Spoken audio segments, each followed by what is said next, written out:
Nakakamanga po talaga. Kasi naisip ko paano naging natayo ng isang gusaling gano'n na napakalaki tapos talagang disiplinado po yung kasuotan. Tapos pag sumamba may oras po talaga kung oras ng pagsamba. Talagang formal po yung suot ng mga kani po sa Iglesia ni Cristo. Mismo yung sarili ko po, natatanong ko talaga na kung pwede ba ako dito dahil tinitingnan ko po yung sarili ko. Ang layo po sa kanila. Yung sarili ko rin po mismo yung tinatanong ko at ako rin po mismo ang sumasagot na sabi ko po sa sarili ko, may babaguhin po ako.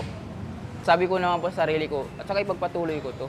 Dahil nga ito po yung noon ko pa hinahanap na tama pong paglilingkod po talaga sa po. Talaga pong isip ko, yung mga bad kong nagawa dati, talagang iiwasan ko na talaga, sabi ko.